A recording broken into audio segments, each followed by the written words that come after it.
ఓం నమో వెంకటేశాయ. సుహృత్తమ దిదృక్షిత స్వర్హత్తమాభిలక్షిత గోవింద గోవింద. ప్రశాంత పుంసి ప్రచురోపలబ్ధౌ ప్రగీత వేదే ప్రతత ప్రభావే ప్రజాతమాత్ర ప్రభవావసానే ప్రలీనమస్తు ప్రసభం మనోమే అని జగజ్జన్మస్థితిలయ కారణమైన శ్రీనివాస పరమాత్మని భక్తిగా ప్రార్థించుకుంటూ శ్రీ శుకుల వారు ఉపదేశం చేసిన శ్రీమద్భాగవత మహాగ్రంథం యొక్క అధ్యయన కార్యక్రమాన్ని ఈ సాయంకాల పూట మనం ప్రారంభించుకుందాము. ప్రారంభంలో ఆచార్యుల వారితో కలిసి ప్రార్థనా శ్లోకాలను పఠించుకుని ఈ కార్యక్రమానికి మంగళాచరణం చేసుకుందాం. ఓం నమో వెంకటేశాయ. శ్రీ గురు ప్రార్థనా. గురుర్బ్రహ్మా గురుర్విష్ణుః గురుర్దేవో మహేశ్వరః గురుః సాక్షాత్ పరం బ్రహ్మ తస్మై శ్రీ గురవే నమః. శ్రీనివాస ప్రార్థనా. వరాహాది శరీరాయ వరాభీతికరాయ చ వరాహాద్రినివాసాయ శ్రీనివాసాయ తే నమః. అథ సంకల్పః.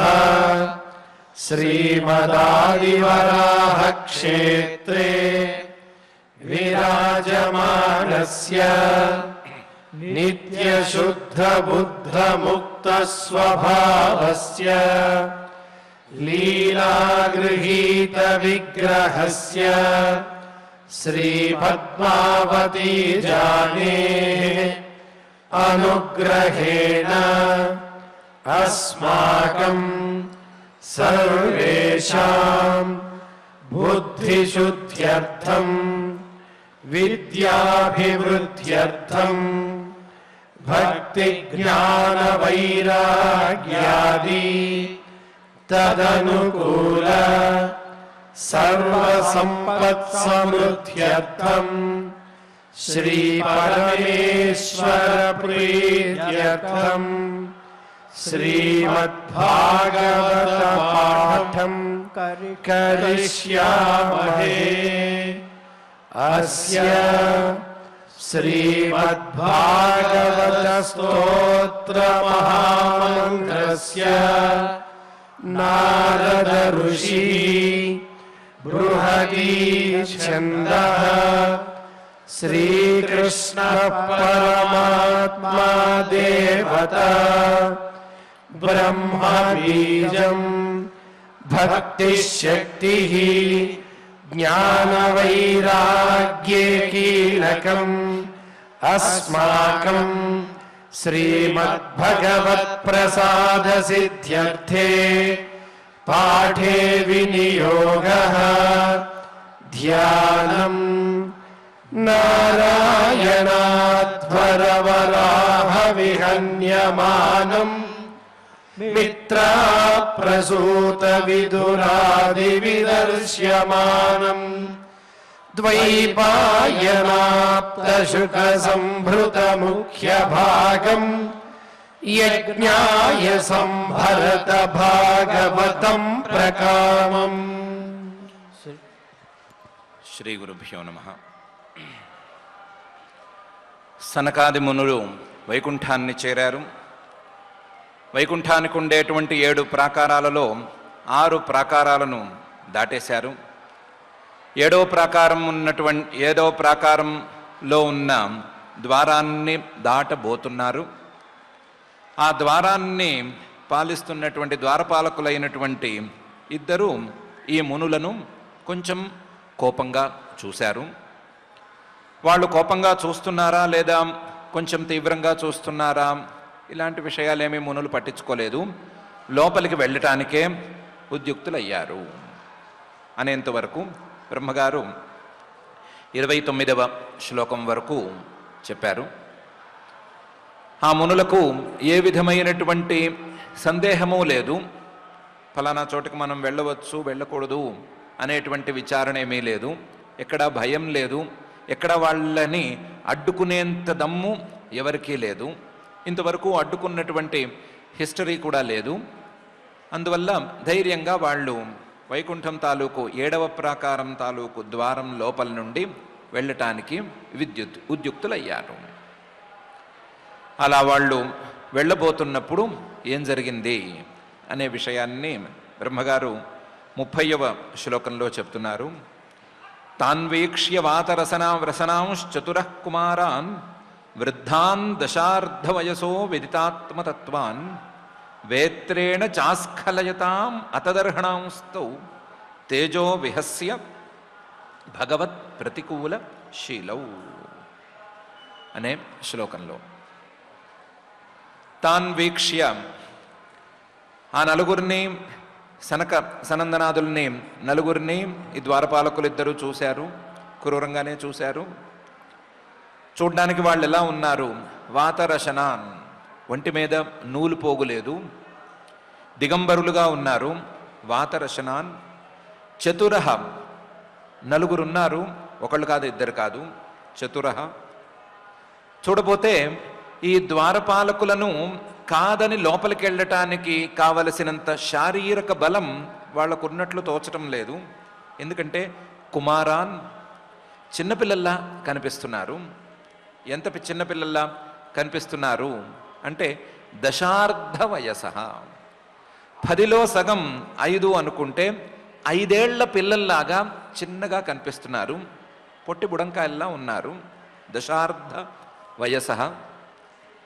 ఈ ద్వారపాలకులు ఇద్దరు వాళ్ళని సరిగ్గా చూడలేకపోతున్నారు. కానీ చూస్తే వాళ్ళు ఎవరు, ఏమిటి, వాళ్ళ వయసు ఏమిటి అని తెలిసిపోతుంది. వృద్ధాన్, బ్రహ్మమానస పుత్రులు, అందులోనూ సృష్టి ప్రారంభంలో పుట్టినటువంటి వాళ్ళు. కాబట్టి వాళ్ళ వయసు లెక్క పెట్టడానికి ఈ ద్వారపాలకులకి శక్తి సరిపోదు. అందులోనూ కేవలం వయోవృద్ధులు కారు వీళ్ళు, జ్ఞానవృద్ధులు కూడా. జ్ఞానవృద్ధులు ఎందుకయ్యారు అంటే విదితాత్మతత్వాన్, ఆత్మతత్వాన్ని తెలుసుకున్నవారు, ఆత్మతత్వ సాక్షాత్కారం కలిగినటువంటి వాళ్ళు. జ్ఞానవృద్ధులు, వయోవృద్ధులు. కానీ చూడటానికి చిన్నపిల్లల్లా కనిపిస్తారు. వాళ్ళ వ్యవహారం మొత్తం బాలులకు అంటే చిన్నపిల్లలకు ఉండేటట్లుగా ఉంటుంది. చిన్నపిల్లలు ఎలాగైతే వాళ్ళ సహజమైనటువంటి ఆటలను తప్ప మిగతా వాటిని ఎలా పట్టించుకోరో, వీళ్ళు కూడా అలాగే పరమాత్మతత్వాన్ని తప్ప మిగతా విషయాలను పట్టించుకోరు. ఆ మిగతా విషయాలను పట్టించుకోకపోవటంలో కనీసం ఒంటి మీద బట్ట ఉందా అనే విషయాన్ని కూడా పట్టించుకోరు. అలా దిగంబరంగా జ్ఞాననిష్టతో తిరుగుతున్నటువంటి వాళ్ళు ఈ మహానుభావులు. వీళ్ళని ద్వారపాలకులు చూశారు. తాన్ వీక్ష్య వాతరశనాన్ చతురః కుమారాన్ వృద్ధాన్ దశార్ధవయస విదితాత్మతత్వాన్ అనే తీరులో వీళ్ళని చూశారు. చూసి ఏం చేశారు? వేత్రేణ చ అస్ఖలయతాం, తమ చేతిలో ఉండేటువంటి దండంతో వాళ్ళ దారిని అడ్డగించారు. ఇద్దరూ ఏకకాలంలో చేశారు. ఇద్దరూ తమ చేతుల్లో ఉండేటువంటి 2 దండాలను అడ్డంగా పెట్టారు.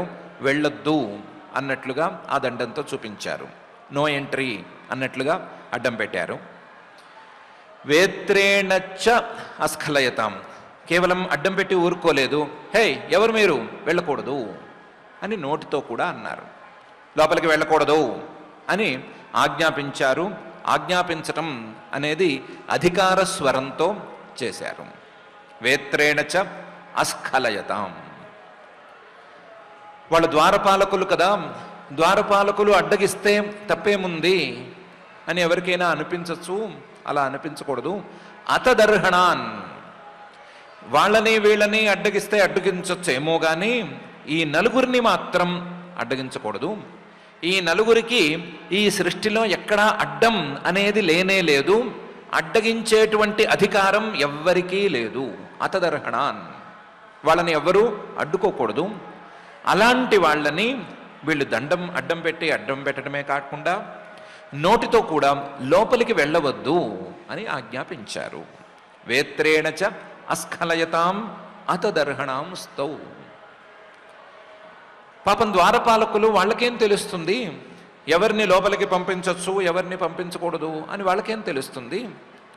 ఎవరినైతే స్వామి లోపలికి పంపించమంటాడో వాళ్ళని పంపిస్తారు, ఎవరిని పంపించమని ఆజ్ఞ ఉండదో వాళ్ళని ఆపేస్తారు. అంతే కదా, వాళ్ళ డ్యూటీ వాళ్ళు చేస్తున్నట్లుగానే భావించాలి కదా. అంటే బ్రహ్మగారు ఈ పాయింట్ను కూడా ఒప్పుకోవట్లేదు. తేజో విహస్య, వచ్చిన మునులు ఎలాంటి తేజస్సుతో ఉన్నారు అని కనిపెట్టాలి కదా. వాళ్ళేమీ ఏదో ఒక ఏటీఎం దగ్గర ద్వారపాలకులుగా లేరు కదా. వైకుంఠంలో 7వ ప్రాకారంలో ఉండే ద్వారానికి కదా పాలకులు. వచ్చిన వాళ్ళ యొక్క తేజస్సు ఏంటి, వీళ్ళలో ఉండే తేజస్సు, బ్రహ్మ తేజస్సు ఏ విధంగా కనిపిస్తోంది అని కనిపెట్టాలి కదా. అలా కనిపెట్టకుండా వాళ్లకు ఉన్నటువంటి తేజస్సుని పరిహాసం చేస్తున్నట్లుగా వీళ్ళు అడ్డం పెట్టారు అంటే తప్పే కదా. తేజో విహస్య, కాబట్టి ఈ పాయింట్ కూడా నిలవదు అని అంటున్నారు బ్రహ్మగారు. అందరికీ తేజస్సుని కనిపెట్టడం చేతవుతుందా? మహర్షులు మహానుభావులు కావచ్చు, వాళ్ళలో బ్రహ్మ తేజస్సు కొట్టొచ్చినట్లు కనిపించవచ్చు, అందరికీ అర్థం అవ్వద్దు. అర్థం కాలేదు వీళ్ళకి, ఇంతలో తప్పేముంది అంటే దాన్ని కూడా బ్రహ్మగారు ఒప్పుకోవట్లేదు. భగవత్ ప్రతికూల శీలౌ అని దానికి సమాధానం చెప్తున్నారు. వీళ్ళిద్దరూ ఇంతకుముందే అనుకున్నట్లుగా అక్కడ ఇక్కడ ఉండేటువంటి అల్లాటప్ప ద్వారపాలకులు కారు, భగవంతుడికి అతి సన్నిహితంగా ఉండేటువంటి ద్వారపాలకులు. ఇంత సన్నిహితంగా ఉండేటువంటి ద్వారపాలకులు ఎలా వ్యవహరించాలి అంటే భగవంతుడు ఎలా వ్యవహరిస్తాడో అలా వ్యవహరించాలి. భగవంతుడు ఇలాంటి సనకాదులు వచ్చినప్పుడు ఎలా వ్యవహరిస్తాడు అంటే స్వాగతం, రండి రండి అన్నట్లుగా వ్యవహరిస్తాడు, సాత్వికంగా వ్యవహరిస్తాడు, లేదా ఆజ్ఞాపూర్వకంగా కాకుండా మరొక రకంగా వీళ్ళ రాకను అడ్డుకుంటే అడ్డుకుంటాడు. అలా కాకుండా భగవంతుడి యొక్క స్వభావానికి ప్రతికూలంగా, భగవంతుడి స్వభావంలా కాకుండా వేరే రకంగా వీళ్ళు గనక వీళ్ళని అడ్డుకున్నట్లయితే అది తప్పే అవుతుంది కదా. భగవత్ ప్రతికూల శీలౌ, సాత్వికులని తత్వజ్ఞానులని అడ్డుకోవటం అనేది భగవంతుడి యొక్క స్వభావం కాదు. వచ్చిన వాళ్ళని ఆజ్ఞాపించి లేదా కొంచెం హీనుల్ని, కొంచెం తక్కువ వాళ్ళని అడ్డగించినట్లుగా దండాలతో అడ్డగించటం అనేది భగవంతుడి యొక్క స్వభావము కాదు. వచ్చిన వాళ్ళు ఎలాంటి వాళ్ళు తెలుసుకోకుండా, కనుక్కోకుండా వాళ్ళని ఇష్టం వచ్చినట్లు మాట్లాడడం కూడా భగవంతుడి యొక్క స్వభావం కాదు. అలా భగవంతుడి యొక్క స్వభావం కాకుండా ఉండే తీరులో వీళ్ళు వ్యవహరించారు కాబట్టి ఇది ముమ్మాటికి తప్పే అని బ్రహ్మగారు అంటున్నారు. ఈ తప్పు వీళ్ళిద్దరూ చేసేశారు.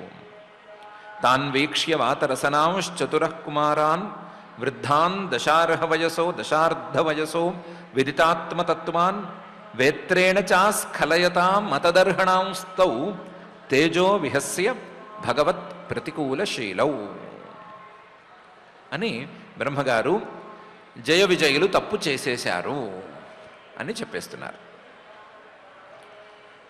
ఇలా వీళ్ళిద్దరూ అడ్డుకున్న వెంటనే సనకాదులు ఏం చేశారు అంటే తాభ్యాం మిషత్ స్వనిమిషేషు నిషిధ్యమానాః స్వర్హత్తమా హ్యపి హరే ప్రతిహారపాభ్యాం ఊచు సుహృత్తమ దిదృక్షభంగ ఈషత్ కామానుజేన సహసా త ఉపప్లుతాక్షాః అనే తీరులో కోపంగా సనకాదులు మాట్లాడారు అని బ్రహ్మగారు చెప్తున్నారు.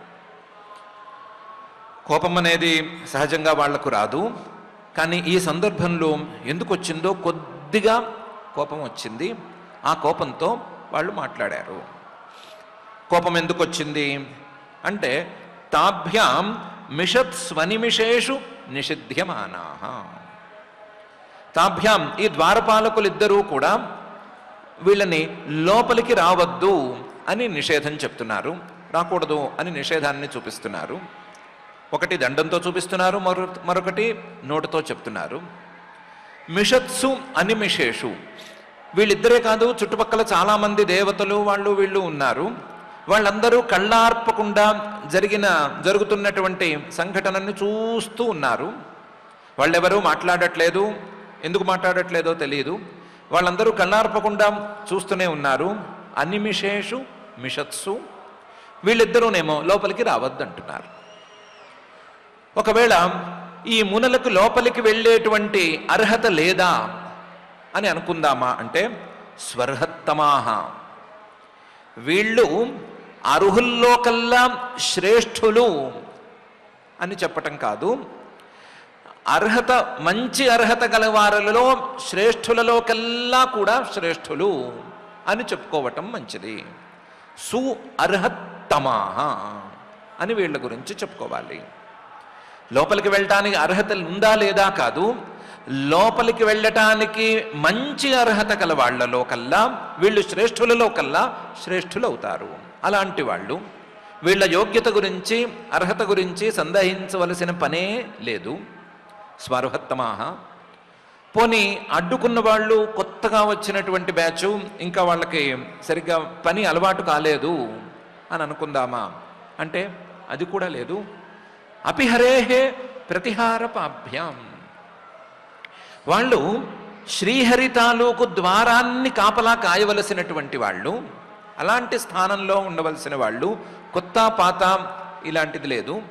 ఎంతో సాధన చేస్తే కానీ, ఎంతో తపస్సు చేసుకుంటే కానీ ఇక్కడికి రాలేరు.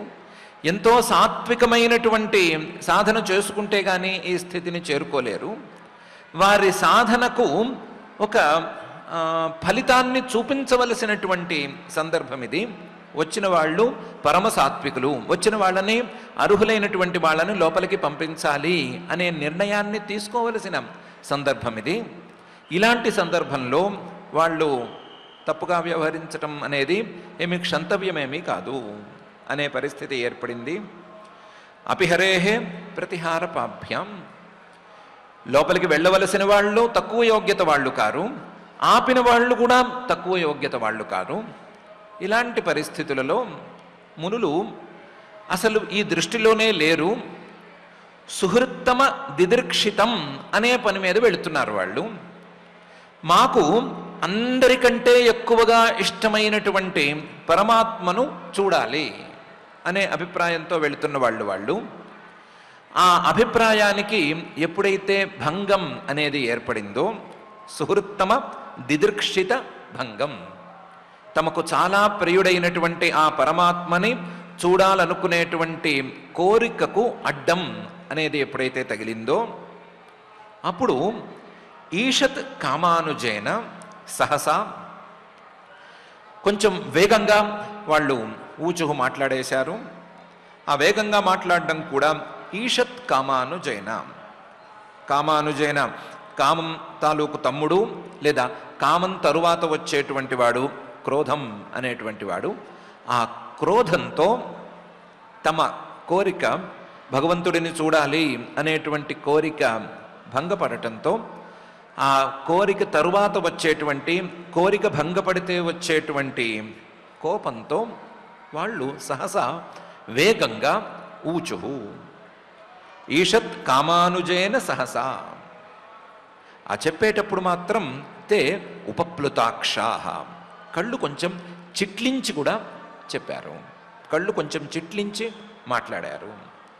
కళ్ళు వాళ్ళవి ఇలా ఇలా కదిలిపోయినాయి. కోపం వస్తే కొంతమంది కళ్ళు ఆర్పటము, కళ్ళు కొంచెం ఇలా కుంచించి వదలటము చేస్తారు కదా, అలా వీళ్ళు కూడా చేశారు.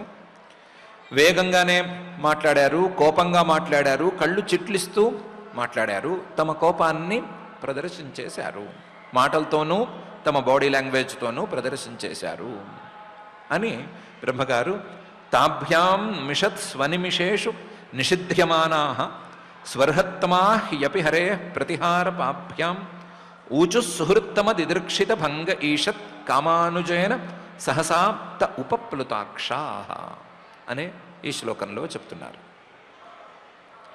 ఏమని చెప్పారు అంటే, ముందు తమ కోపాన్ని కాస్తంత తగ్గించుకోవటం కోసం వాళ్ళు ద్వారపాలకులని అధిక్షేపించినట్లుగా, మన మామూలు మాటల్లో చెప్పుకోవాలంటే కొంచెం తిట్టినట్లుగా, మందలించినట్లుగా అని చూశారు. కోపం ఇలా మందలిస్తేనో లేదా వాళ్ళని అంటేనో తగ్గుతుందేమో అని చూశారు. అలా చూడటానికి 2 శ్లోకాలు వాడుకున్నారు.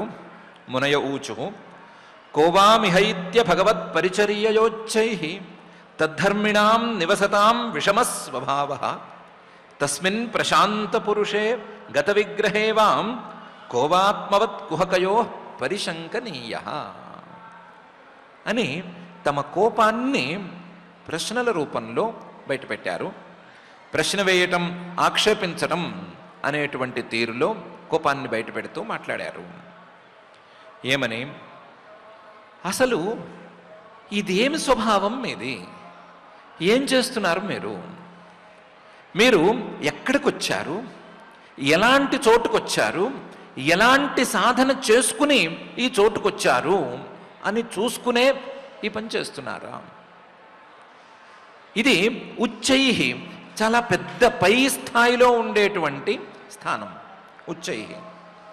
ఈ ఉచ్చైహి పై స్థాయికి చేరటానికి ఎంత పై స్థాయి సాధన చేసుకోవాలి అంటే ఉచ్చైహి భగవత్ పరిచర్యయ, చాలా పెద్ద స్థాయి భగవత్ సేవను చేసుకోవాలి.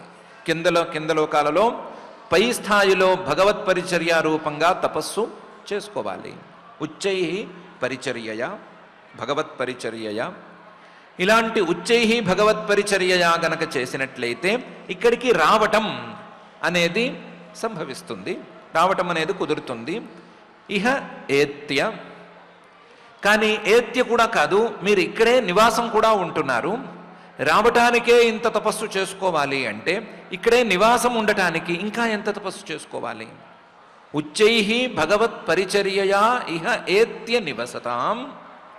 ఇంత స్థాయిలో సాధన చేసుకొచ్చిన వారు మీరు, ఇంత స్థాయిలో ఫలితాన్ని కూడా పొందినటువంటి వాళ్ళు మీరు ఎందుకు తద్ధర్మిణాం, భగవంతుడితో సమానమైనటువంటి ధర్మాలను కలిగి ఉండవలసినటువంటి వాళ్ళు మీరు, భగవంతుడితో సమానమైనటువంటి స్వభావం అంటే సమదృష్టి అనేటువంటి స్వభావం మీకు ఉండాలి. అలా ఉండవలసినటువంటి వాళ్ళు మీకెందుకు విషమ స్వభావ అనేది వచ్చింది? విషమ స్వభావం అంటే కొంతమంది లోపలికి వెళ్ళొచ్చు, కొంతమంది వెళ్ళకూడదు. ఆ వెళ్ళకూడని వాళ్లలో ఇప్పుడు వచ్చినటువంటి నలుగురు ఉన్నారు, వెళ్ళవలసిన వాళ్లలో ఎవరైనా వేరే వాళ్ళు ఉంటే ఉండవచ్చు అనేటువంటి విషమ స్వభావం అనేది మీకు ఎలా వచ్చింది అని కోపంగా అడిగారు. వాళ్ళ దగ్గర నుంచి సమాధానాన్ని ఆశించి అడగట్లేదు, ఆక్షేప రూపంగా ఈ ప్రశ్నను వేస్తున్నారు. కోమామిహైత్య భగవత్ పరిచర్యయోచ్చై తద్ధర్మిణాం నివసతాం విషమస్వభావ అని. ఈ ద్వారపాలకులు లేదా పక్కన ఉండేటువంటి మధ్యవర్తులం ఎక్కడైనా గొడవ జరిగితే మధ్యలో వెంటనే దూరి ఎవరో ఒకరి వైపు ఉండి మాట్లాడే వాళ్ళం, మనలాంటి వాళ్ళం ఎవరైనా ఉన్నా వాళ్ళు కానీ వెళ్ళి, కాదండి వీళ్ళు ద్వారపాలకులు రక్షణ కోసం ఇలాంటి పనులు చేస్తారు, లోపలికి ఎవరు పడితే వాళ్ళు వెళ్ళకూడదు, సెక్యూరిటీ అనేది దెబ్బతింటుంది, అందుకని సెక్యూరిటీ రీజన్స్ మీద వీళ్ళు మిమ్మల్ని ఆపారండి, తప్పు లేదండి అని అంటే దానికి చెప్తున్నారు, అదేమి ఇక్కడ చెల్లదు, సెక్యూరిటీ రీజన్స్ అనేవి ఈ వైకుంఠంలో లేనే లేవు, ఎవరు ఇక్కడ సెక్యూరిటీని బ్రీచ్ చేయలేరు, ఎందుకంటే తస్మిన్ ప్రశాంత పురుషే, ఆయన లోపలున్న ఆయన ప్రశాంతంగా కూర్చునేటువంటి పురుషుడు. ఎలాంటి పురుషుడు? అందరిలోనూ ఉండేటువంటి పురుషుడు. అందరిలోనూ ఉన్నవాడే ఇక్కడ కూడా ఉన్నాడు, అది కూడా ప్రశాంతంగా కూర్చున్నాడు. ఎవరు లోపలికి వెళ్ళినా, ఎవరు బయటకు వచ్చినా, ఎవరు వెళ్ళినా ఎవరు వెళ్ళకపోయినా ఆయన మాత్రం ప్రశాంతంగానే ఉంటాడు. సెక్యూరిటీ అంటున్నారు మీరు, సెక్యూరిటీ అంటే ఏం చేస్తారు? ఎవరైనాను వెళ్ళి ఆయన శరీరానికి ఏమైనా హాని చేస్తారు, ఆయన ఏమైనా కొడతారనో లేకపోతే ఏమైనా ఆయుధం విసిరేస్తారనో ఏదో ఒకటి అనుకోవాలి కదా. అది జరగటానికి వీలే లేదు, ఎందుకంటే గత విగ్రహే, ఆయనకి శరీరం అనేదే లేదు. ఆయనకి శరీరమే లేనప్పుడు శరీరానికి ఏమైనా హాని జరుగుతుందేమో అనేటువంటి సందేహానికి కానీ ప్రశ్నకి కానీ ఆస్కారమే లేదు. ఇలా ఆస్కారం లేని సందర్భంలో మీకు ఈ సెక్యూరిటీ రీజన్ అనే మాట మాత్రం ఎందుకు కలిగింది?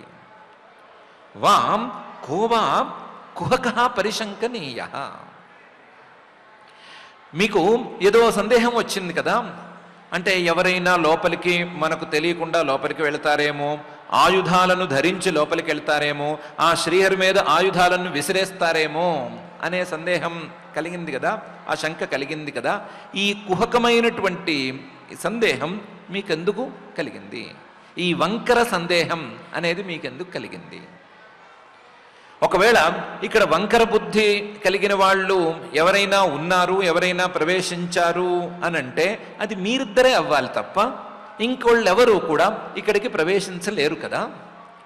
ఆత్మవత్ కుహకయోహో, ఒకవేళ ఈ వంకర బుద్ధి ఎవరికైనా ఉంది అంటే మీకే ఉంది, కానీ ఇంకెవరికీ ఉండటానికి ఆస్కారం లేదు. ఇక్కడికి వచ్చేవాళ్ళు ఎవరు వంకర బుద్ధితో రారు. ఈ వచ్చేవాళ్ళు ఒకవేళ వంకర బుద్ధితో వచ్చినా సరే లోపల ఉండేటువంటి ఆయన్ని ఏమీ చేయలేరు. ఎందుకంటే ఆయన ప్రశాంతంగా ఉంటాడు, రెండవది ఆయనకి శరీరం అంటూ లేదు. కాబట్టి ఇక్కడ సెక్యూరిటీ రీజన్ అనే మాట లేనే లేదు. ఉన్నదల్లా కూడా మీ వంకర బుద్ధి మాత్రమే అని తేల్చి చెప్పారు. కోవా మిహైత్య భగవత్ పరిచర్యయోచ్చై తద్ధర్మిణాం నివసతాం విషమ స్వభావ తస్మిన్ ప్రశాంత పురుషే గత విగ్రహేవాం కోవా ఆత్మవత్ కుహకయో పరిశంకనీయ అనే ఈ శ్లోకంలో. ఇంకా కూడా కోపం చల్లారలేదు. మీరు రక్షణ అంటున్నారు, ఎవరైనా వచ్చి ఏదైనా దాడి చేస్తారేమో అని అంటున్నారు, భయం అని అంటున్నారు. ఈ మాటలన్నీ ఈ వైకుంఠంలో ఎక్కడి నుంచి పుట్టుకొచ్చాయి? ఆ పరమాత్మ సన్నిధిలో ఈ మాటల యొక్క ప్రసక్తి అనేది ఎక్కడి నుంచి ఉంది? భయం అనేది ఎక్కడ పుడుతుంది అంటే రెండవ వస్తువు ఉన్నప్పుడు పుడుతుంది. సర్వాత్మకమైనటువంటి పరమాత్మ దగ్గర ఈ భయానికి ప్రసక్తి అనేది ఏముంది? ద్వితీయాద్వై భయం భవతి అని కదా ఉపనిషద్వాక్యం. ఈ రెండో వస్తువు తాలూకు ప్రసక్తే లేనటువంటి ఈ పరమాత్మ సన్నిధిలో భయం అనేది ఎలా పుట్టుకొచ్చింది అని పై శ్లోకంలో అడుగుతున్నారు. నహ్యంతరం భగవతీహ సమస్త కుక్షౌ ఆత్మానమాత్మని నభో నభసైవ ధీరాః పశ్యంతి యత్ర యువయో సురలింగినో కిం వ్యుత్పాదితం హ్యుదరభేది భయం యతోస్య అనే శ్లోకంలో. నహ్యంతరం భగవతీహ అస్తి, ఆ పరమాత్మకు ఏ భేదము లేదు. నహి అంతరం భగవతి ఇహ అస్తి, ఆ పరమాత్మకు ఏ భేదము లేదు అనటానికి కారణమేంటి? ఆయన సమస్త కుక్షి అనేది కారణం. ఆయన కుక్షిలోనే మొత్తం 14 భువనాలు ఉన్నాయి, ఆయన కడుపులోనే అన్నీ దాగి ఉన్నాయి, ఆయన ద్వారానే బయటికి వస్తున్నాయి, మళ్ళీ ఆయనలోనే కలిసిపోతున్నాయి. బయటికి వచ్చినప్పుడు కూడా అవేవి పరమాత్మ కంటే భిన్నం కావు అనే విషయాన్ని నొక్కి నొక్కి నొక్కి నొక్కి చెబుతూ ఉంటే, పరమాత్మ కంటే రెండో వస్తువు ఉంది అని ఒకదాన్ని కల్పించి ఆ రెండో వస్తువుతో ఈ పరమాత్మకే భయం అనే మాటను మీరు ఎక్కడి నుంచి పుట్టించారు? తెలివైన వాళ్ళు, తత్వజ్ఞానం కలిగిన వాళ్ళు, కనీసం భగవంతుడి తాలూకు కనీస జ్ఞానం కలిగిన వాళ్ళు కూడా పరమాత్మకు భేదము లేదు అని తెలుసుకునే కదా ముందుకు వెళతారు. నహ్యంతరం భగవతీహ సమస్త కుక్షౌ అనే విషయాన్నే కదా వాళ్ళు తెలుసుకుంటారు. వాళ్ళు ఒకవేళ ఒక్క అడుగు ముందుకేస్తే ధీరాహ కాస్తంత జ్ఞానం మీద ఆసక్తి కలిగి దాని తాలూకు సాధన చేసుకుంటూ పోతే ధీరులైతే గనక ఆత్మానమాత్మని అనే తీరులో కదా చూసుకుంటారు. ఆ పరమాత్మలో తమను కూడా కలిపేసుకుని ఆ పరమాత్మకు ఏ భేదము లేదు అనే కదా తెలుసుకుంటారు. ఆత్మానం ఆత్మని ధీరాహ పశ్యంతి కదా. ఎలాగైతే నభో నభసి ఇవ, ఖాళీ లేదా ఆకాశం లేదా అవకాశం అనేదాన్ని చూసుకోవాలి అనుకున్నప్పుడు ఒక చిన్న పరిమితమైనటువంటి ఖాళీ, 4 గోడల మధ్య ఉండేటువంటి ఖాళీని కానీ లేదా వేరువేరు చిన్న చిన్న పదార్థాల మధ్యలో ఉండేటువంటి ఖాళీ, అవకాశం, చోటు, దీన్ని ఏ విధంగా అర్థం చేసుకుంటారు తెలివైన వాళ్ళు ఎవరైనా సరే అంటే ఈ ఖాళీకి ప్రత్యేకించి రూపం అనేది లేదు. ఈ ఖాళీ మహాకాశం, విస్తృతమైనటువంటి ఆకాశంలో ఒక భాగమే. మధ్యలో గోడలను మాత్రమే మనం కట్టుకున్నాము. ఖాళీని ఏర్పరిచింది లేదు, ఖాళీని భిన్నంగా మనం చేయగలిగింది లేదు, చేసింది లేదు. మనం గోడలు కట్టాము, గోడల్ని గనక తీసేస్తే ఖాళీ ఖాళీ ఏకమైపోతాయి అనే తీరులోనే కదా అర్థం చేసుకుంటారు అవకాశాన్ని. అదేవిధంగా పరమాత్మ కంటే భిన్నంగా ఈ సృష్టిలో ఏ వస్తువు లేదు. పరమాత్మ కంటే భేదం అనేదాన్ని శరీరాలతోనూ ఆయా వస్తువులతోనూ ఎవరికి వారు కల్పించుకున్నారు. ఆ కల్పించుకున్నటువంటి భేదాన్ని తీసేస్తే మిగిలేది పరమాత్మతత్వం ఒక్కటే అనే విషయాన్ని గురువుల ద్వారా అందరూ తెలుసుకునే ఉన్నారు కదా. ఆత్మానం ఆత్మని నభో నభసైవ ధీరాః పశ్యంతి కదా. ఇలాంటి సందర్భాల్లో యత్ర యువయోః సురలింగినోః కిం వ్యుత్పాదితం. ఇప్పుడు దేవతల వేషం వేసుకుని అందంగా కిరీటాలు, కేయూరాలు, 4 భుజాలు, 4 భుజాల మధ్యలో తులసీమాల, తులసీమాలలో మధ్యలో పువ్వులు, ఆ పువ్వుల మీద తుమ్మెదలు, ఇంత హడావిడిగా ఉండి దేవతల్లాగా వేషం వేసుకున్నటువంటి మీరు కొత్తగా ఎక్కడి నుంచి ఈ భేదాన్ని తెచ్చిపెట్టారు? యువయోః సురలింగినోః కిం వ్యుత్పాదితం. మీరు ఈ భేదాన్ని ఎక్కడి నుంచి కనిపెట్టారు? ఈ భేదంతో భయం అనేదాన్ని ఎలా తీసుకొచ్చి చూపిస్తున్నారు? ఉత్పాదితం వ్యుత్పాదితం హ్యుదర భేది భయం యతోస్య. మామూలుగా కాస్తంత పెద్ద స్థాయిలో ఉన్నవాళ్ళు, పదవులు అధికారాల్లో ఉన్నవాళ్ళు ఇలాంటి భయాలను పొందుతూ ఉంటారు. ఏమని? ఇప్పుడు గనక ఎవరు పడితే వాళ్ళని లోపలికి గనక మనం రానిస్తే లోపలికి వచ్చేవాడు ఏదో ఒక ఆయుధం తీసుకొచ్చి నా పొట్టని చీల్చేస్తాడు, నా కడుపులో ఆయుధంతో పొడుస్తాడు అని భయపడతారు. ఉదరభేది భయం అని వాళ్ళందరూ అనుకుంటూ ఉంటారు. అలాంటి ఉదరభేది భయం అనేది పరమాత్మ విషయంలో కుదురుతుందా అని మీరు ఆలోచించారా? ఉదరభేది భయం అనేది రావాలంటే ఇద్దరుండాలి. ఒక కడుపు చీల్చబడవలసినటువంటి కడుపు చీల్చేవాడు, వీళ్ళిద్దరూ వేరువేరవ్వాలి. వీళ్ళిద్దరికీ పడకూడదు, పడనివాడు ఒకడు ఆయుధం తీసుకురావాలి, వీడి కడుపులో గుచ్చాలి అని ఇంత భేద వ్యవహారం ఉంది కదా. ఈ భేద వ్యవహారం పరమాత్మ విషయంలో చెల్లుతుందా అని ఆలోచించారా? ఆ పరమాత్మ తాలూకు పొట్టని ఎవరైనా చీల్చగలరా? ఆ పొట్టలోకి ఎవరైనా ఆయుధాన్ని గుచ్చగలరా? ఎవరు గుచ్చాలన్నా సరే వాళ్ళందరూ ఆ పొట్టలోంచే కదా వచ్చిన వాళ్ళు, ఆ పొట్టలోనే కదా ఉన్నవాళ్ళు. ఆయన ఉదరంలోనే ఉండేటువంటి భువనాల్లో ఒకళ్ళు ఆయన ఉదరాన్ని ఎలా చీల్చగలరు అనేటువంటి చిన్న విషయం మీకెందుకు అర్థం కాలేదు? మీకు అర్థం కాకపోవటంతో ఈ భేదాన్ని కల్పించారు, ఈ భేదంతో భయాన్ని కల్పించుకొచ్చారు. ఆ భయంతో కొంతమందిని మీరు అడ్డగిస్తున్నారు. మేమొద్దు, ఇంకొకళ్ళొద్దు. అసలు పరమాత్మను మీరు ఏమర్థం చేసుకున్నారు? ఆయనకు భేదం లేదు అనే సంగతిని మీరు ఎలా తెలుసుకున్నారు అని మునులు గట్టిగా ఆక్షేపించి అడుగుతున్నారు. నహ్యంతరం భగవతీహ సమస్త కుక్షౌ ఆత్మానమాత్మని నభో నభసీవ ధీరాః పశ్యంతి యత్ర యువయో సురలింగినో కిం వ్యుత్పాదితం హ్యుదరభేది భయం యతోస్య అనే ఈ శ్లోకంలో ఇప్పటికీ గట్టిగా 2 ఆక్షేపాలు చేశారు. కోపం చల్లారుతుందేమోనని చూశారు, ఆ కోపమేమో చల్లారలేదు. చల్లారకపోవటంతో 3వ శ్లోకంలో ఇంకా తప్పేది లేదు అన్నట్లుగా ఒక శాపం కూడా పెట్టేశారు. ఏమని పెట్టారు? తద్వామముష్య పరమస్య వికుంఠభర్తు కర్తుం ప్రకృష్టమిహ ధీమహి మందధీభ్యాం లోకానితో వ్రజతమంతరభావదృష్ట్యా పాపీయసస్త్రయ ఇమే రిపవోస్య యత్ర అని శాపం పెట్టేశారు. ఆ శాపాన్ని జస్టిఫై చేసుకున్నారు కూడా. ముందు జస్టిఫికేషన్ చెప్పారు. తద్వామముష్య పరమస్య వికుంఠభర్తు. మీరు చేసిన అపరాధం చిన్న అపరాధం కాదు.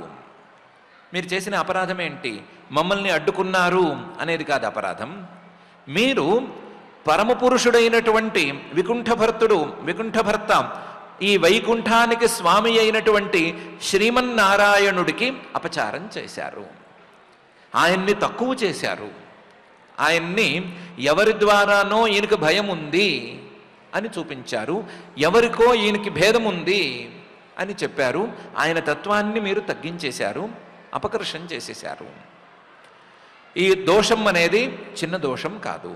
తద్వాం అముష్య పరమస్య వికుంఠభర్తు అపకర్షం కృతవంతౌ అనేది మీ దోషం. ఈ దోషం నుండి మిమ్మల్ని గట్టెక్కించాలి అనేటువంటి ఆలోచన మాకు వస్తోంది. కర్తుం ప్రకృష్టం ఇహ ధీమహి మందధీభ్యాం. మీరు మందధీభ్యాం అంటే కొంచెం మందమతితో ఈ పని చేశారు అని మాకు తెలుస్తోంది. మీకు ఇంకా సరి అయిన జ్ఞానం కలగలేదు, జ్ఞానం గట్టిపడలేదు అని తెలిసిపోతోంది. కాబట్టి ఇలాంటి తప్పు చేశారు. ఈ తప్పు చేయటం వలన మీరు ఇంకా కూడా తక్కువ స్థాయికి వెళ్ళిపోయే ప్రమాదం ఉంది. అందువలన మిమ్మల్ని మళ్ళీ పైకి తేవటం కోసం ప్రకృష్టం కర్తుం ఇహ ధీమహి మేమే ఆలోచిస్తున్నాము. వాస్తవానికి ఈ ఆలోచన పరమాత్మ చేయాలి, ఆయన చూసుకోవాలి. కానీ ఈ సందర్భంలో మేమే ఈ ఆలోచన చేయాలి అని లోపల నుంచి ప్రేరణ కలుగుతోంది. కాబట్టి ధీమహి మేమే ఆలోచన చేసేస్తాము. కర్తుం ప్రకృష్టం ఇహ ధీమహి మందధీభ్యాం. ఈ మిమ్మల్ని పైకి తీసుకురావటానికి, మీరు చేసినటువంటి అపరాధాన్ని సరిచేయటానికి మీకు పెట్టేటువంటి శాపం ఏమిటి అంటే లోకానితో వ్రజతం, ఇక్కడి నుంచి వెళ్ళిపోండి. ఇతః లోకాన్ వ్రజతం, ఈ లోకంలో ఉండేందుకు మీకు అర్హత లేదు, ఇక్కడి నుంచి వెళ్ళిపోండి. ఎందుకు అర్హత లేదు? అంతరభావ దృష్ట్యా. మీరు పరమాత్మకు వచ్చిన మాకు భేదాన్ని చూశారు, భేదబుద్ధితో ఇక్కడ వ్యవహరించారు. భేదబుద్ధితో వ్యవహరించారు కాబట్టి మీకు ఇక్కడ ఉండేందుకు అర్హత లేదు. అంతరభావ దృష్ట్యా మీరు ఈ తప్పు చేశారు కాబట్టి, తప్పుకు మూలం మీలో ఉండేటువంటి భేదబుద్ధి అనేది ఉంది కాబట్టి లోకాన్ ఇతో వ్రజతం, ఇక్కడి నుంచి వెళ్ళిపోండి. ఎక్కడికి వెళ్ళాలి అంటే పాపీయసహ, చాలా పాపభూయిష్టమైనటువంటి లోకాలకు పోండి. పాపభూయిష్టమైనటువంటి లోకాలకు అంటే పాపభూయిష్టమైనటువంటి జన్మలను ఎత్తండి. పాపభూయిష్టమైన జన్మలన్నీ 3 3 జన్మలు. ఆ పాపభూయిష్టమైనటువంటి జన్మలు 3 ఎలా ఉంటాయి అంటే ఇమే రిపవః అస్య యత్ర. పరమాత్మకు ప్రధాన శత్రువులైనటువంటి 3 ఎక్కడైతే ప్రధానంగా ఉంటాయో అలాంటి జన్మలకు మీరు పోండి అని శాపం పెట్టేశారు. మీరు చూపించినటువంటి భేదబుద్ధికి, ఆ భేదబుద్ధితో మీరు చేసినటువంటి అపరాధానికి మీరు ఇక్కడ ఉండేందుకు అర్హతను కోల్పోయారు. అందువల్ల ఇక్కడి నుంచి ఇంతకంటే చాలా పాపభూయిష్టమైనటువంటి 3 జన్మలను మీరు పొందండి. ఆ పాపభూయిష్టమైనటువంటి 3 జన్మలలో కేవలం శ్రీహరి శత్రువులే ఎక్కువగా ఉండే పరిస్థితి కూడా ఉంటుంది అని మునులు చెప్పేశారు. అందులోనూ ఇమే రిపవోస్య యత్ర 3 ఇమే రిపవోస్య యత్ర అని 3 శత్రువులు ఉండే చోట మీరు చేరండి అని చెప్పారు. ఆ 3 శత్రువులు ఎవరు అంటే కామ క్రోధ లోభాలు అనేటువంటి శత్రువులు. కామక్రోధ లోభాలు ఎక్కువగా ఉండేటువంటి రాక్షస జన్మలను మీరెత్తండి అని ఈ విధంగా మహర్షులు చెప్పేశారు. కామక్రోధ లోభాలే ప్రధానంగా ఇక మీద మీరు జీవించండి అని అనేశారు.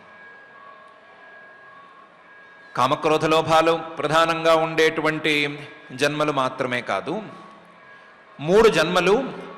3 జన్మలలో 3 రకాల గుణాలు ఉండేవారి మధ్య మీరు జీవించండి. ఒక జన్మ దైత్యుల జన్మ. ఆ దైత్యుల జన్మలో ఆ గుణాలు ప్రధానంగా శ్రీహరి శత్రువులు ఎక్కువగా ఉండేటువంటి వాళ్లే చేరేటువంటి జన్మలలో ఉండే గుణాలనే అనుభవించండి. 2వ జన్మ రాక్షస జన్మ.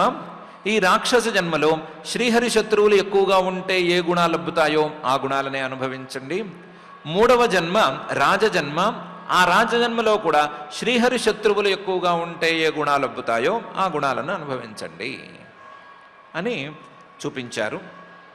మొత్తం మీద 3 జన్మలు, 3 జన్మలలోనూ అవేమి మంచి జన్మలు కాదు, పాపీయ అంటే పాపభూయిష్టమైనటువంటి జన్మలు. పాపభూయిష్టమైన జన్మలలో కూడా కామక్రోధ లోభాలు ఎక్కువగా ఉండేటువంటి జన్మలు, శ్రీహరి శత్రువులతో సహవాసం చేసేటువంటి జన్మలు, ఇలాంటి జన్మలే మీకు అందుగాక అని మహర్షులు శాపం పెట్టేశారు. తద్వాం అముష్య పరమస్య వికుంఠభర్తు కర్తుం ప్రకృష్టమిహ ధీమహి మందధీభ్యాం లోకానితో వ్రజతమంతరభావదృష్ట్యా పాపీయసస్త్రయ ఇమే రిపవోస్య యత్ర అనే ఈ శ్లోకంలో మొదట్లో వాళ్ళని కాస్త ఆక్షేపించి చూశారు, కోపం తగ్గలేదు. కోపం తగ్గకపోవటంతో కోపాన్ని తగ్గించుకోవటానికి అన్నట్లుగా వీళ్ళు చేసినటువంటి తప్పుకు దండన విధించాలి అన్నట్లుగా ఆలోచించి ఈ శాపం పెట్టారు. పెట్టడమైతే పెట్టారు, కానీ పెట్టిన తర్వాత అయ్యో అని బాధపడటం మొదలుపెట్టారు. 2 రకాలుగాను బాధ. ఒకటి అయ్యో తమకు సంబంధించినటువంటి బాధ, మాకు ఇలాంటి కోపం ఎందుకు రావాలి, అడ్డగిస్తే అడ్డగించుకున్నాడు, అడ్డగిస్తే వెళ్ళొద్దు అంటే బాబు వెళ్ళనివి బాబు అనైనా అనొచ్చు, లేదా పక్కన కూర్చుని స్వామి బయటకు వచ్చేటప్పుడైనా చూసుకోవచ్చు, ఇలాంటి కోపం మాకెందుకు వచ్చింది అని ఒక బాధ. 2వ బాధ పాపం ఉత్తమ స్థాయిలో 7వ ప్రాకారంలో ద్వారపాలకులుగా ఉండేటువంటి వీళ్ళిద్దరినీ కిందకి తోసేసామే, మరీనో అందులోనూ దైత్య జన్మ రాక్షస జన్మ లాంటి జన్మలను ఇచ్చామే అని అది కూడా బాధపడ్డారు. బాధపడుతూ కాస్త తలలు పట్టుకున్నట్లుగా నుంచునున్నారు. అలా వాళ్ళు నుంచున్నప్పుడు ఏం జరిగింది అనే విషయాన్ని బ్రహ్మగారే చెప్తున్నారు. తేషాం ఇతీరితం ఉభావధారీయ ఘోరం తం బ్రహ్మదండమనివారణమస్త్రపూగై సద్యో హరేరనుచరా ఊరు బిభ్యతస్తత్ పాదగ్రహావపతతాం అతి కాతరేణ అని.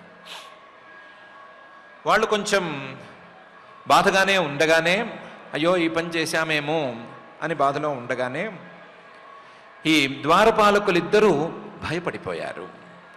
భయపడిపోయి తేషాం ఇతి ఈరితం, ఈ విధంగా వాళ్ళు శాపం పెట్టడం అనేదాన్ని ఉభౌ అవధార్య, ఈ ద్వారపాలకులిద్దరూ విన్నారు, అర్థం చేసుకున్నారు. ఆ మాటలో ఉండేటువంటి పవర్కి ఇది మనకి తప్పదు అని వాళ్ళకి అర్థమైపోయింది. అలా అర్థం చేసుకున్న తర్వాత ఈ దండన అనేది సామాన్యమైనది కాదు, ఘోరం అని కూడా అవధార్య అర్థం చేసుకున్నారు. ఇదేమీ సామాన్యమైన దండం కాదు, బ్రహ్మదండం, సాక్షాత్తు బ్రహ్మ సాక్షాత్కారాన్నే కలిగినటువంటి బ్రహ్మర్షులు ఇచ్చినటువంటి శాపం అని కూడా అర్థం చేసుకున్నారు.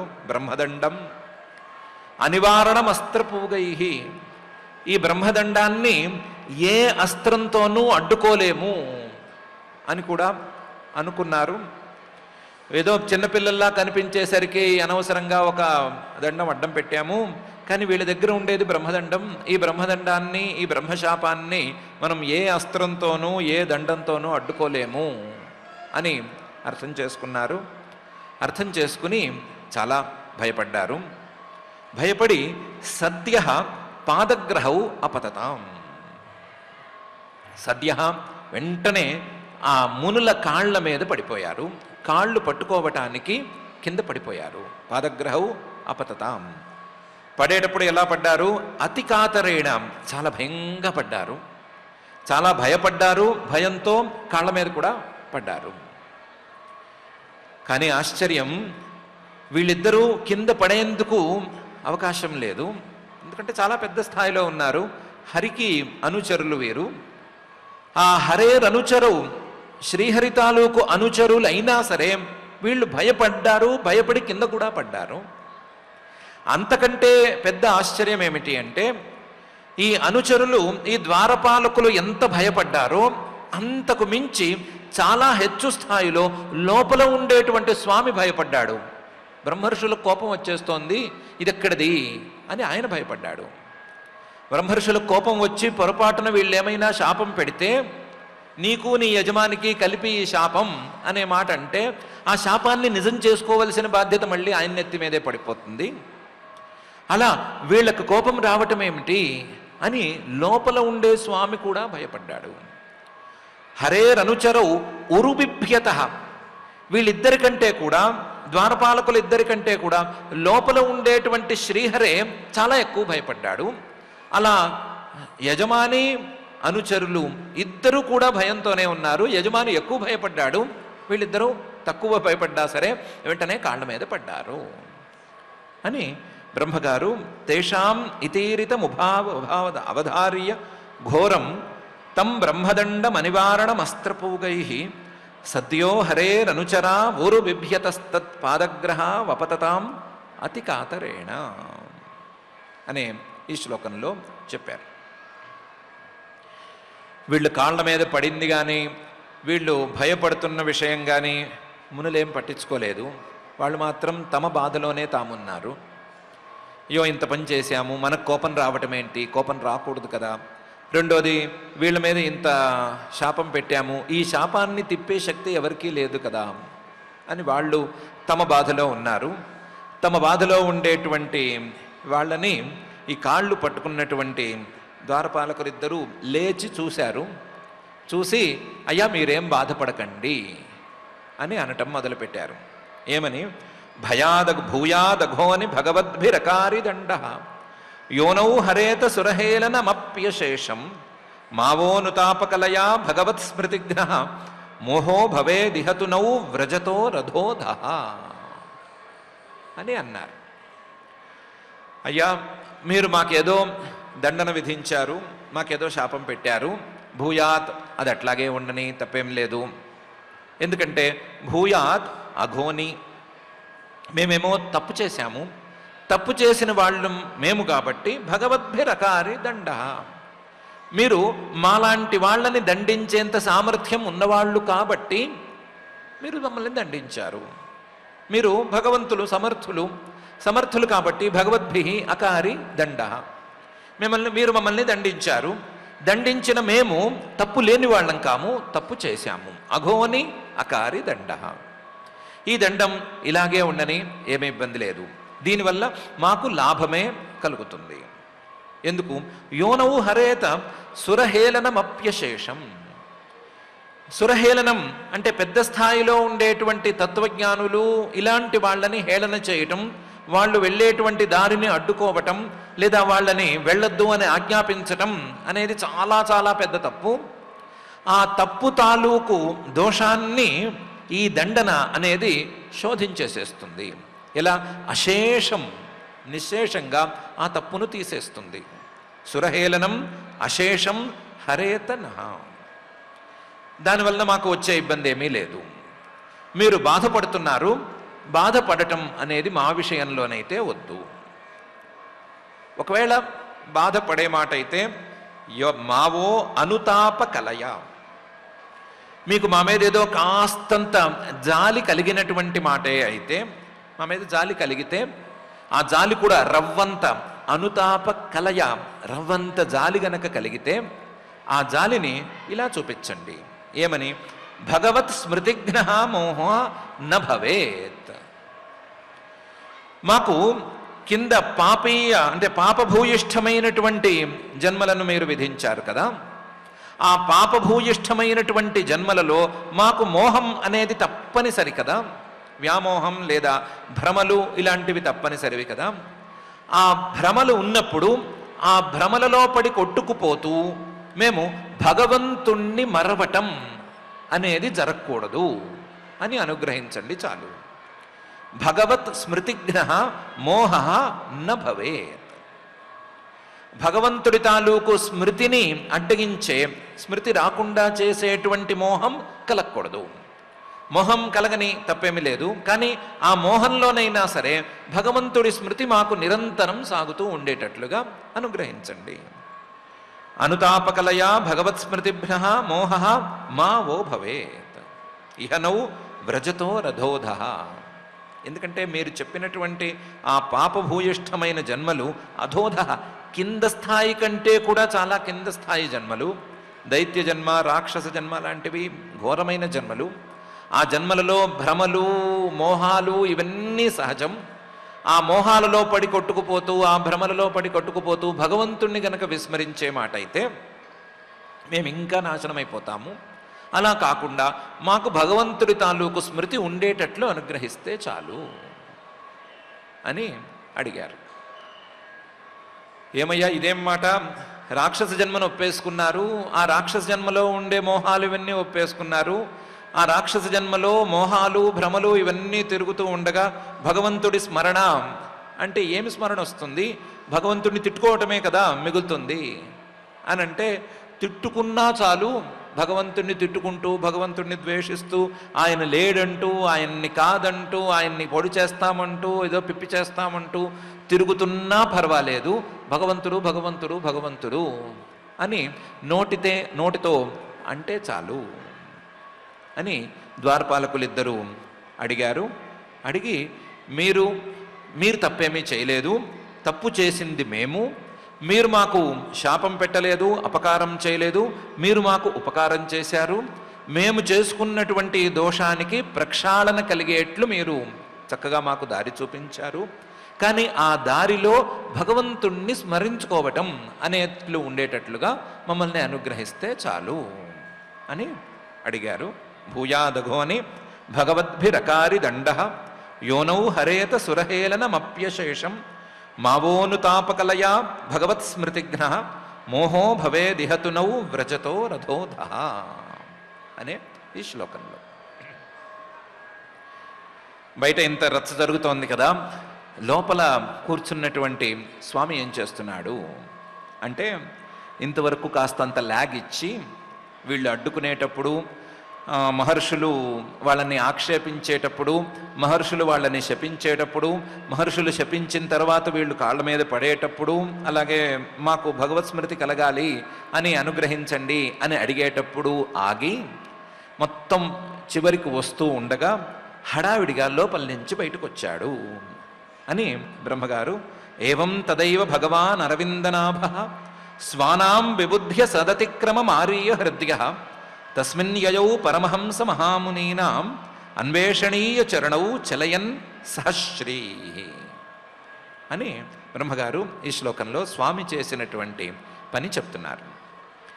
ఏవం ఇలా ఇంత జరుగుతూ ఉంటే తదైవ అప్పుడే మొత్తం వృత్తాంతం అంతా పూర్తి అయిపోతూ ఉన్నప్పుడు తదైవ భగవాన్ లోపల ఉండేటువంటి పూజనీయుడు అరవిందనాభ పద్మాన్ని తన బొడ్డులోంచి పుట్టించి, ఆ పద్మంలో బ్రహ్మగారిని పుట్టించి, ఆ బ్రహ్మగారి ద్వారా ఈ విశ్వాన్ని సృష్టి చేసినటువంటి ఆ పద్మనాభుడు స్వానాం విబుధ్య సదతిక్రమం, తన ద్వారపాలకులు సదతిక్రమం పూజనీయులైనటువంటి మహానుభావులను పూజించకుండా అడ్డగించారు అనే విషయాన్ని అర్థం చేసుకుని, ఆర్య హృదయ సత్పురుషులందరికీ కూడా మనోజ్ఞంగా వ్యవహరించేటువంటి ఆ స్వామి తస్మిన్ యయౌ ఆ క్షణంలో, అంతవరకు ఆగి ఆ క్షణంలో బయలుదేరాడు. ఆ క్షణంలో ఎక్కడికి బయలుదేరాడు? లోపల నుంచి బయటికి బయలుదేరాడు. లోపల ఉన్నాడు, లోపల నుంచి ఈ ద్వారపాలకులు ఉండేటువంటి ద్వారానికి బయలుదేరాడు, వచ్చాడు కూడాను. తస్మిన్ యయౌ ఎందుకు బయలుదేరాడు?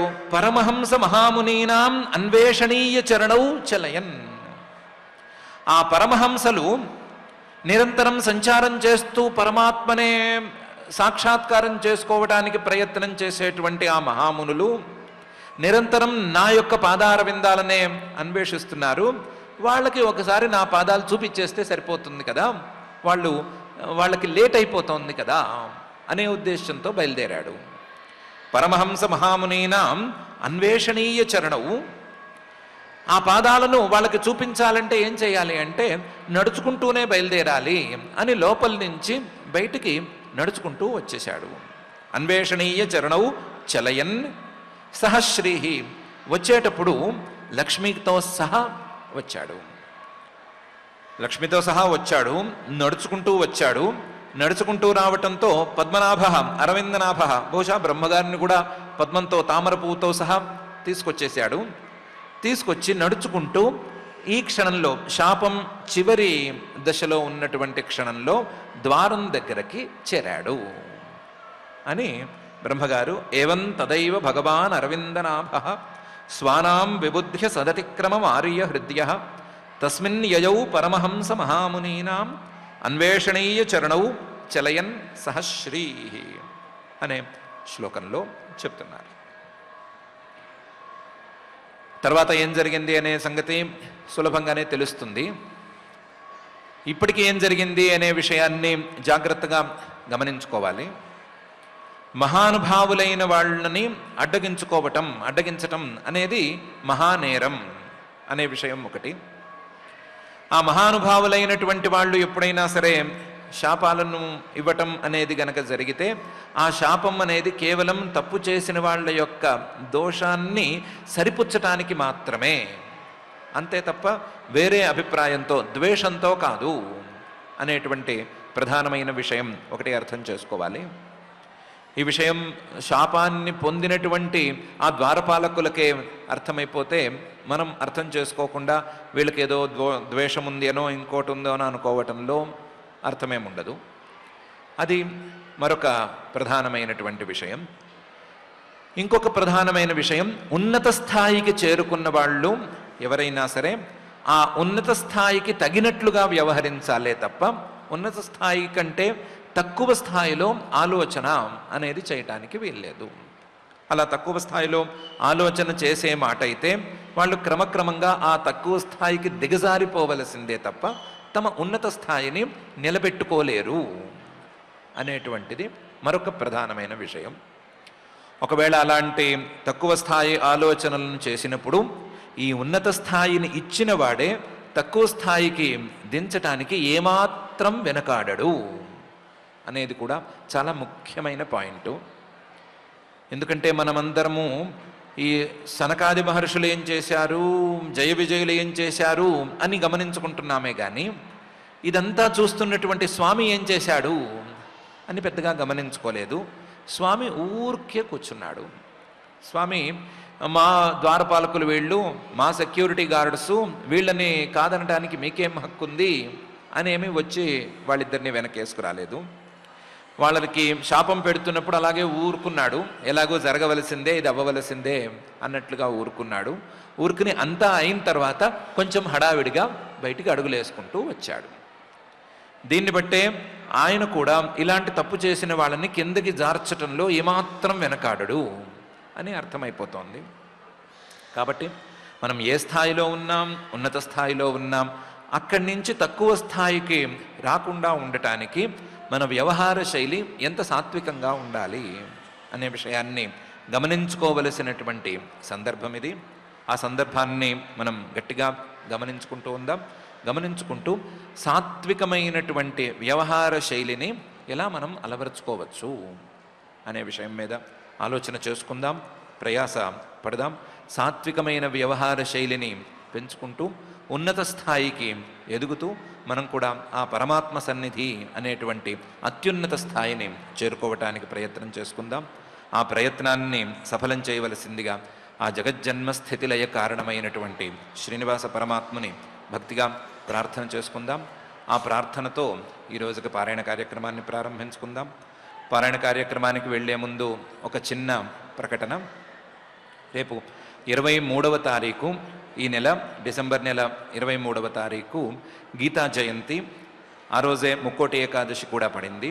ఆ సందర్భంగా శ్రీ వెంకటేశ్వర భక్తి ఛానల్ మాధ్యమంగా నాద నిరాజన వేదిక మీద మధ్యాహ్నం 12 గంటల నుండి భగవద్గీత అఖండ పారాయణం నడవబోతోంది. అలాగే ప్రసారం కూడా చేయబడబోతోంది.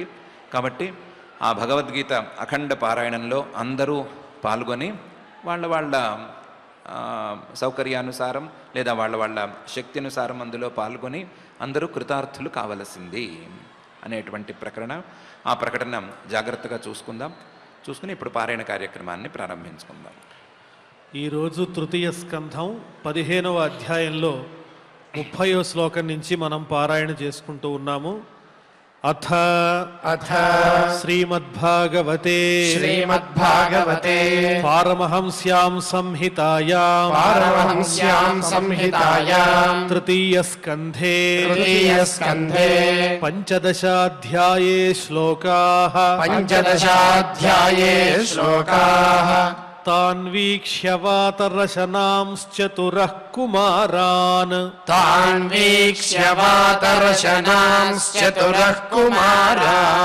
वृद्धान् दशार्धवयसो विदितात्मतत्त्वान्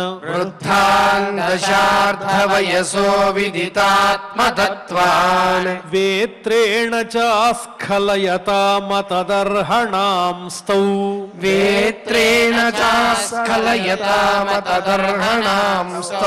तेजो विहस्य भगवत्प्रतिकूलशीलौ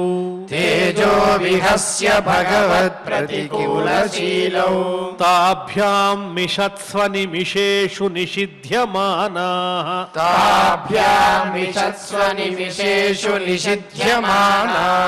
स्वर्हत्तमा ह्यपि हरेः प्रतिहारपाभ्याम्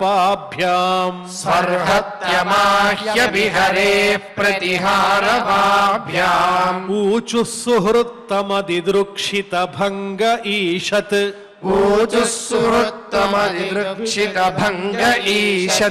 कामानुजेन सहसात उपप्लुताक्षाः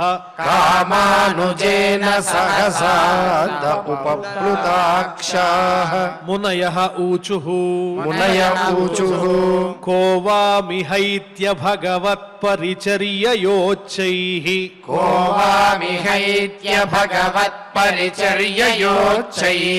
तद्धर्मिणां निवसतां विषमस्वभावः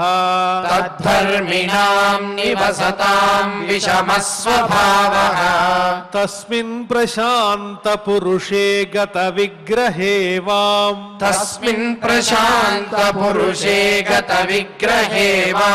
को वात्मवत् कुहकयोः परिशङ्कनीयः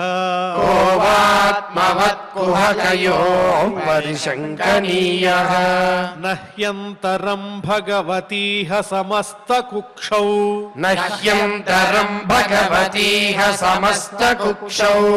आत्मानमात्मनि नभो नभसैव धीराः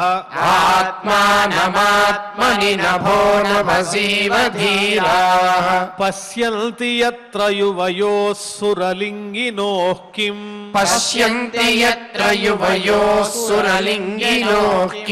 व्युत्पादितं ह्युदरभेदि भयं यतोऽस्य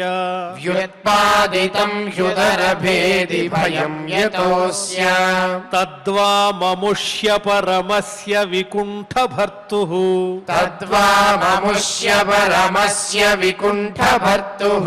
कर्तुं प्रकृष्टमिह धीमहि मन्दधीभ्याम्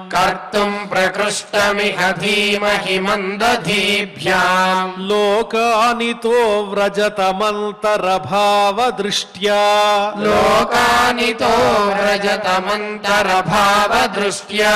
पापीयसस्त्रय इमे रिपवोऽस्य यत्र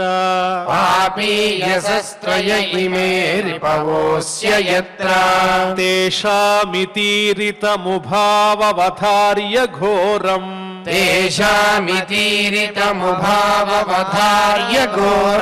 तं ब्रह्मदण्डमनिवारणमस्त्रपूगैः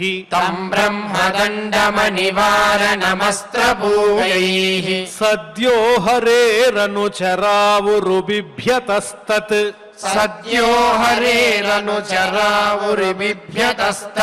पादग्रहावपततामतिकातरेण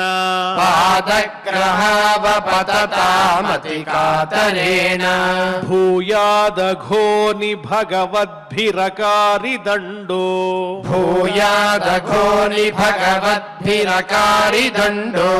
यो नौ हरेत सुरहेलनमप्यशेषम् योनौ हरेत सुरहेलनमप्यशेषम् मावोनुतापकलया भगवत्स्मृतिघ्नो मावोनुतापकलया भगवत्स्मृतिघ्नो मोहो भवेदिह तु नौ व्रजतो रथोधः मोहो भवेदिह तु नौ व्रजतो रथोधः एवं तदैव भगवानरविन्दनाभः एवं तदैव भगवानरविन्दनाभः स्वानां विबुध्य सदतिक्रममार्य हृद्यः स्वानां विबुध्य सदतिक्रममार्य हृद्यः तस्मिन् ययौ परमहंस महामुनीनां तस्मिन् ययौ परमहंस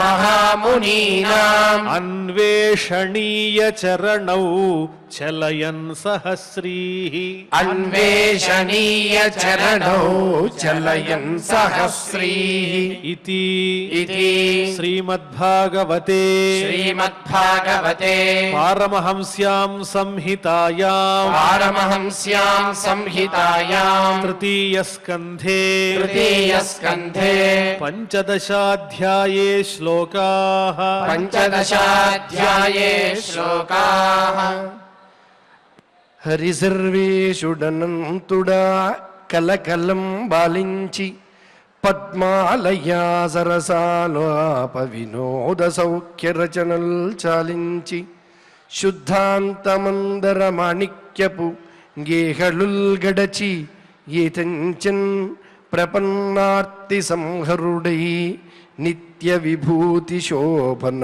కరుండై మనితాకారుడై అని భగవంతుని యొక్క ఆగమనం ఏ రకంగా జరిగిందో అన్న విశేషంతో శ్రీ శబ్దాంతంతో మంగళాంతంగా నేటి అధ్యయన కార్యక్రమాన్ని చక్కగా పరిసమాప్తి చేసుకున్నాం. నిరంతరము మంగళకరంగా మన అధ్యయనం కొనసాగాలి అని, అదేవిధంగా భాగవతాంతర్గత విశేషాలన్నీ కూడా మనకు తెలిసి ఆ భాగవత అమృత రసాస్వాదన మనకి ఎప్పుడూ కూడా అందాలని కలియుగ ప్రత్యక్ష దైవమైన దేవదేవుణ్ణి చక్కగా ప్రార్థిస్తూ యథాప్రకారం క్షమాప్రార్థన దగ్గర నుంచి మంగళాంతం వరకు పఠించుకుని మంగళాంతంగా పరిసమాప్తిని పలుకుదాం.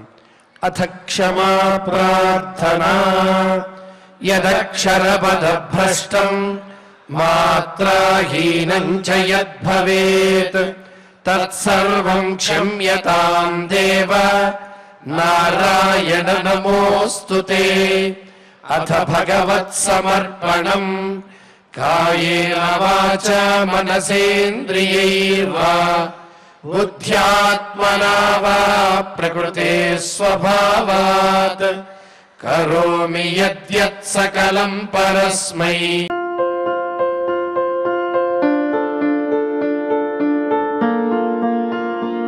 సంస్కృతి సంప్రదాయం ప్రేమ ఆప్యాయత రాజసం ఉట్టిపడే వేడుకలకు అనువైన ప్రదేశం ఎంఎల్ఎన్ కన్వెన్షన్ హాల్. కని విని ఎరుగని రీతిలో జరిగే మీ ఇంటి కళ్యాణ వైభోగానికి అందమైన కళ్యాణ వేదిక ఎంఎల్ఎన్ కన్వెన్షన్ హాల్.